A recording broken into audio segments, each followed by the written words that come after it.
Hello everyone, as promised, last week I showed you the gallery. If you didn't see that video, check it out in the upper right hand corner as well as in the description below. This week we are in the fish room. I haven't shown the fish room in a long time, mostly because it's become a quarantine area for some fish, but we got some cool stuff in, and we still have a few tanks that are more display-like, I suppose you would say, more hobbyist tanks. Let's go take a look. Alright everyone, I just want to say from the outset, sorry for the noise. Normally when I used to do this side of the fish room, I would just do a voiceover and then the filtration didn't matter, but we're not doing that here. We're just going to go ahead and take a quick walk around, and I can't turn the filters off just because there are so many fish in the fish room right now, and I don't want them to be stressed out by turning off the air for the next 20 to 30 minutes. So there's going to be a little bit of noise. We got about 30 tanks on this side of the fish room. Why don't we go ahead? We'll start over here. These are 3 10-gallons. Again, they are mostly quarantine. That's what we're using a lot of these tanks for. You're going to hear me say that a lot in this fish room tour. These are green neons. Joanna wanted them. People wanted them back, and so we brought in about 600, and we've got them in each one of the 10s. I won't go ahead and bore you and show you every single one of them, but they're in here, and if you want a closer look, we also have some of the green neons in here, and so you can kind of see they're pretty awesome. I mean, the colors are great. They're all probably think it's time to eat. That's why they're up front here.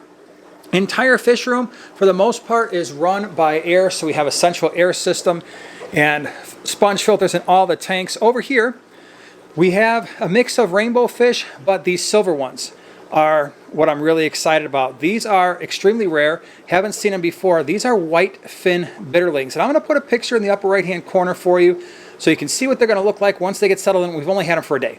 So it's the main ones here are the white fin bitterlings. We got one random yellow lab in here that needs to move over to the 75-gallon Abuna tank. There's still a few Venezuela cories in here as well, but I'm really excited for these white fin bitterlings. Again, sorry for the glare. It's what's going to happen in a fish room, unfortunately. We come over here. This is one of the display tanks that we still have up and running on this side of the fish room. This is a scape that Joanna did a while back, and it actually is one of my favorite tanks. I just love the way this thing looks. I'll try to get it so that there's not quite so much light, but the star of the show in this tank are these male rummy nose rasboras. Those are the blue ones with the orange face. Absolutely, positively love these fish. There's a bunch of other fish in here. Emerald dwarf rasboras. We've got some, I believe, some Venezuela cories in here as well. Maybe some chili rasboras and a few other types of fish. There's ember tetras in here. But I love this scape. I love these fish. They're one of my all-time favorite nano fish. We come down here, and we just got in a whole bunch of chili rasboras. And unfortunately, what's going to happen with these chilies is what happens all the time. We brought in many hundreds. I think there's like 600 or 700 in here, and you can see some of them are doing the death of, or the dance of, I'm probably not going to make it much longer, and we'll see. Again, they've only been here for about a day or so, but some of these fish are definitely not going to make it. I'll start going through and being a little bit more attentive in terms of which fish are now struggling after a day, and we'll keep the rest of the fish up and running and going. But chili rasboras, something everybody's been wanting for a while. We haven't been able to find them for a while, but here they are.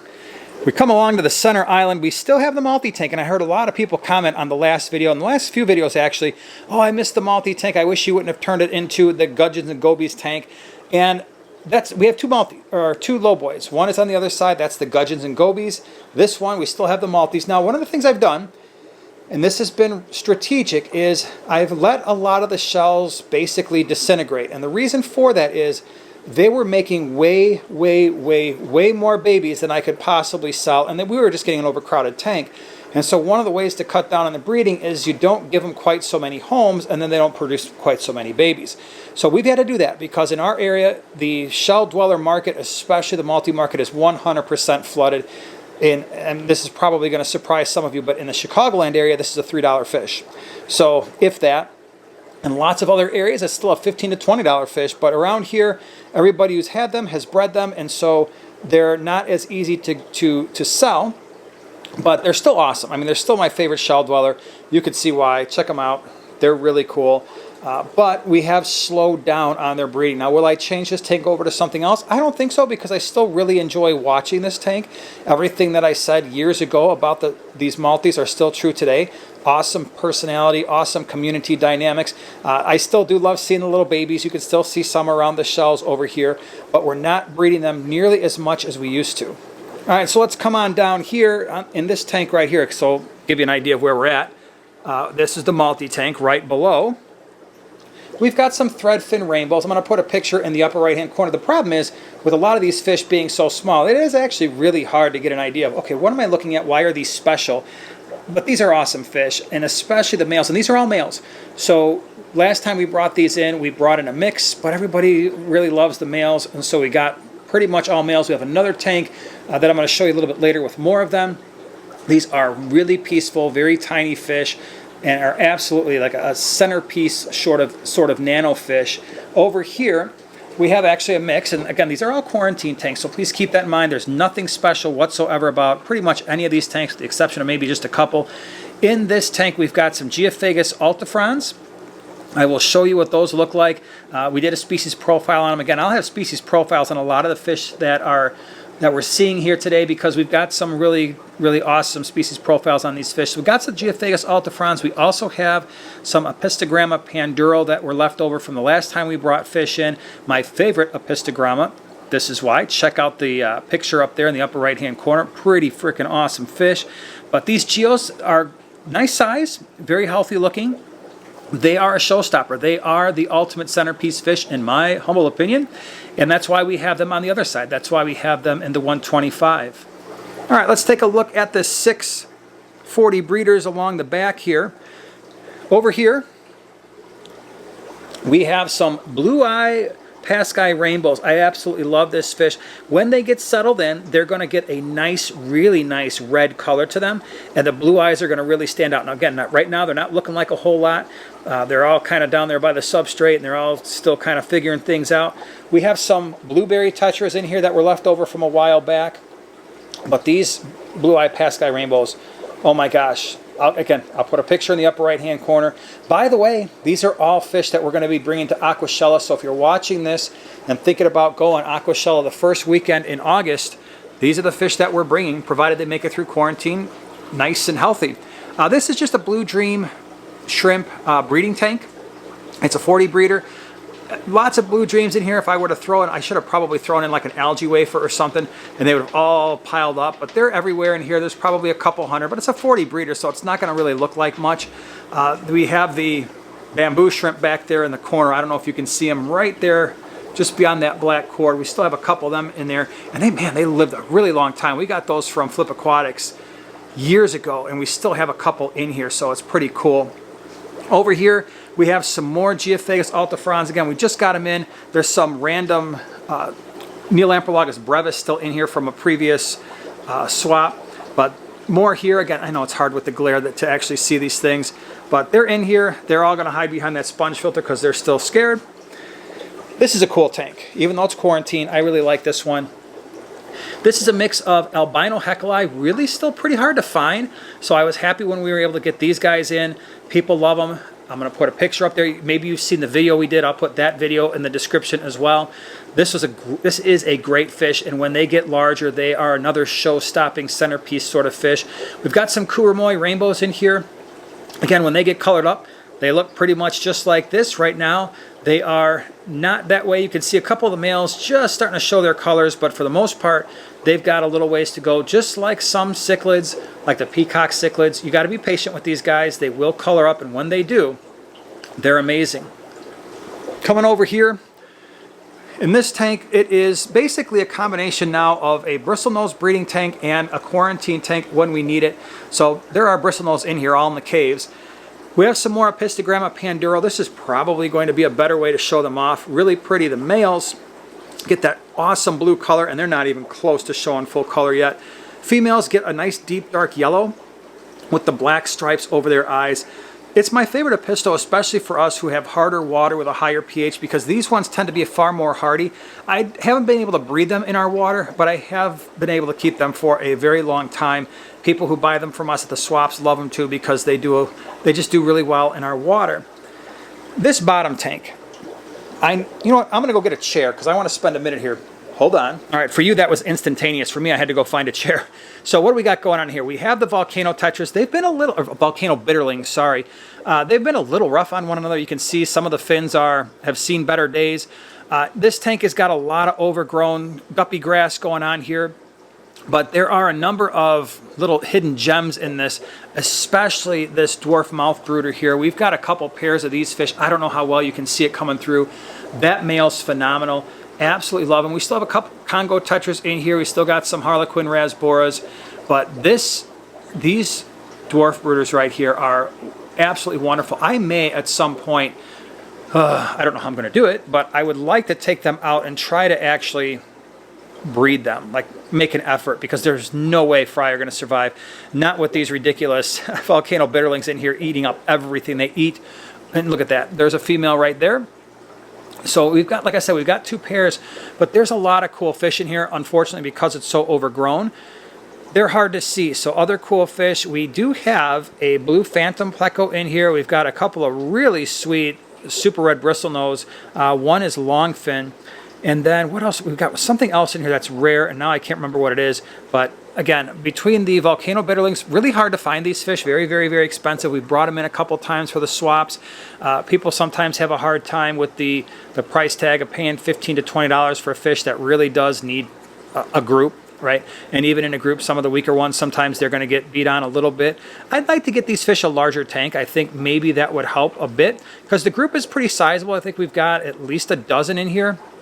But maybe putting these guys in maybe like a 75-gallon and giving them more space might help a little bit. But I absolutely love this tank. It's got the rock background in here too. That came from Universal Rocks. And so all the backgrounds that you see in here are from Universal Rocks. All right, so we're on the other side of the low boy now. And here we have some more blue eye Paskai rainbows. Again, awesome fish. If I were to show you these fish in maybe a week, they would have that nice deep red color, and it is absolutely a fan favorite. And just like the chili rasboras, although these guys tend to be a lot more hardy, I expect to lose maybe a few. Again, when you bring it in, I think we've got a total of 500 of these. When you have a lot of fish, sometimes you're going to lose a few, but this is an amazing fish, and it's not super expensive, and it shows a ton of color, a ton of personality, crazy peaceful, and it's tiny. And again, these are the types of fish that we're going to be bringing to Aquashell, the ones that you see here in these big groups. Those are the ones that are going. Over here are going to be kind of hard to see, but we do have some of the giant coolie loaches. They're over here in the substrate. These fish are awesome.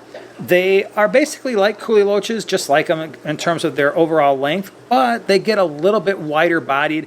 Really nice fish. I don't find them to be as shy as maybe some of the regular coolies are. Again, I know it's really hard to see just because the lighting's not great in this tank and they're not really doing a whole lot moving around, but nice fish.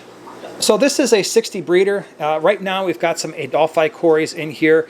These, again, are a fan favorite. One of my all-time favorite cories. I would say these and the gold laser cories are probably my 2 favorite cory cats. When these guys are settled in, they get a really nice orange top to their head and just a really personable fish. They tend not to be very shy. Keep them in groups like you would do with all cory cats. Maybe not as common as some of the others. Maybe a little bit more expensive than some of the others that you're used to seeing, but these are really, really great fish. Again, full of color. 125s here. We have our shy fish. Those are, I'm standing way back here because if I go close to the glass, they all freak out and they just run right back into their little area. That top one, that's why he's kind of beat up, because he went back there and freaked out. So Viejas and Spilum, that's the Vieja that we have here. You see our big gold Severum there. Fits in great with these fish. We have one lone Filamentosis barb. I need to find a group. I probably should, when I bring those in again, I'll probably throw another 5 in there. We've got one Denison barb. There needs to be a group of those as well. So this tank is getting rescaped. This tank is going to be totally rescaped. I'm going to get rid of the sharper wood because these Vieja never did settle down when I come near the glass. Every single time I walk over there, even remotely quickly, or just at a regular pace, they go flying back there. And like I said, that big guy, he really messed himself up. They knocked the intake off of that Seachem Tidal 110, and I tried to put it back on. They knock it off again, then they broke it. So I'm like, all right, well, no, nothing's getting sucked up in there because the fish are all way too big. I'm not going to worry about it anymore. So they are a little bit crazy when it comes to their energy levels sometimes, just when they freak out. Obviously not just swimming around, because this is all they do is hang out. But that tank is going to get rescaped probably in the next, well, sometime this summer, I'm hoping. Down here, this is our Catchall 125 right now. It's got probably the most interesting group of fish you would ever see, and they've been together for a long, long time. The star of the show, this is his side of the tank. This is another type of Vieja. This is Vieja Vieja Argentea. So awesome fish. He's gotten very, very big. This is his tank. He rules it, but rules it, I would say, in a fair manner. The other fish in here are mostly fish that came from other tanks. We're trying to figure out what to do with them, and so that's why we've got this weird collection of fish. I'm wondering, do you have this kind of tank too, where it's like, okay, I've got fish, they need to go somewhere, they're going to go here. So we got some silver dollars that were left over from the other 125, some Mbuna that were left over when we redid the goldfish tank. I'm like, what are we going to do with the Mbuna? They're really too big to sell and too old, quite frankly. I don't like to sell fish that are old or even give them away, just because I just don't think it's a good thing to do. So we've got those in here. So again, this is the crazy combination that should never work, and yet you don't see any fin nipping other than the silver dollars beating each other up sometimes. But we've got the rainbow fish in here, which are pretty docile. And you can see there, they're kind of sparring off around that rock, a couple of males, but no fin nipping going on there. Again, you can see the Vieja just kind of chasing that Mbuna away. We do have some really, really old peacocks. There's a red empress female, some OB females that, I mean, are left over from probably, oh my gosh, I don't even know at this point, maybe 2019 or so. So they're 5, 6, well, I guess they're not really, really old, but they're pretty old. We have a couple Brichardian, actually more than a couple. Fun story, I broke down the Brichardi 37 gallon. I'll show you the 37 in a second. I broke that tank down. I kept some of the nicer ones, and I was like, okay, well, if they have babies, none of the babies will survive in here because all the babies will get eaten. But the Brichardi have fit in really well. So they're in here, and then you're going to see we have another tank, you guessed it, filled with Brichardis. I'll share that story in a few moments.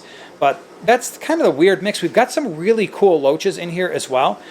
So it's just one of those tanks that I'm going to have to sort out. I'm going to have to start moving fish around a little bit more. Over here, these are the tanks under the stairs, as we like to call it. These fish, I'm going to put a picture up here. These are lizard tail plecos, L11As, with some more of the giant coolies, except for that one random regular one. These fish are outstanding. So the L11As, we bring these to swaps all the time. We'll bring them to Aquashella. Very hardy fish, just absolutely outstanding. Okay, and I'm back. Sorry for the algae. More male threadfin rainbows. Let me see if I can get this to even remotely focus.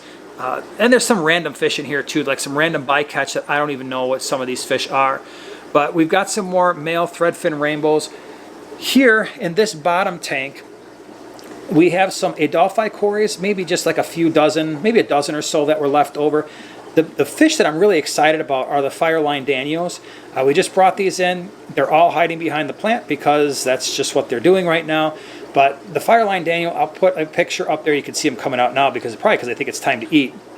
These are great fish like Danios normally do. They're super active, and they're really pretty, and they came in at a really nice size. So I'm super excited for these fish.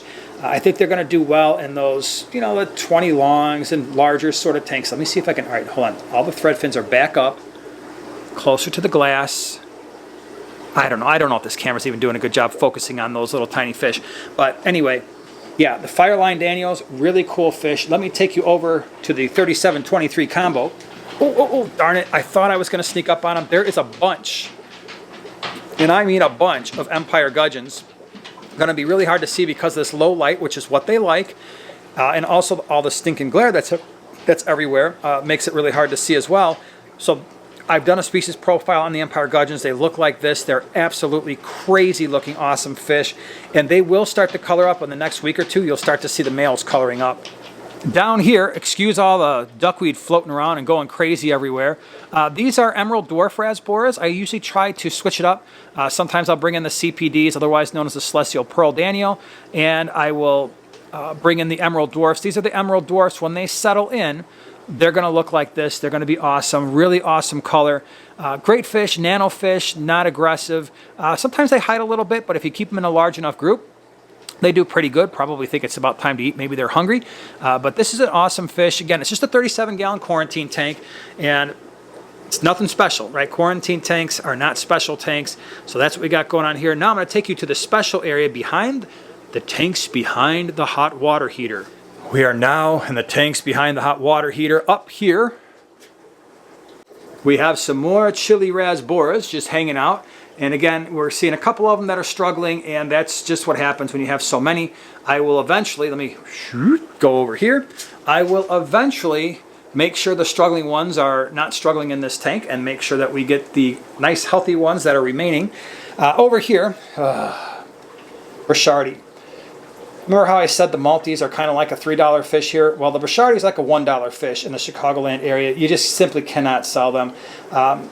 It's frustrating. We got these fish on accident. We were supposed to get Lake Tanganyika killifish, which is a gorgeous fish. Let me show you what that looks like. And instead we got these. We got Brochardi, common Brochardi. I'm like, well, can't do anything with these, but we usually bring them to the swaps and stuff. People do like them. I mean, they are really pretty fish. Don't get me wrong. It's just a lot of people have them.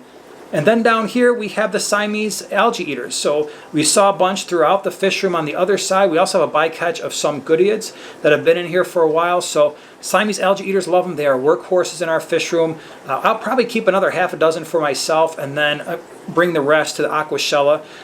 These are great fish. Absolutely love these fish. Well, I almost forgot to show you this tank over here. It's ugly.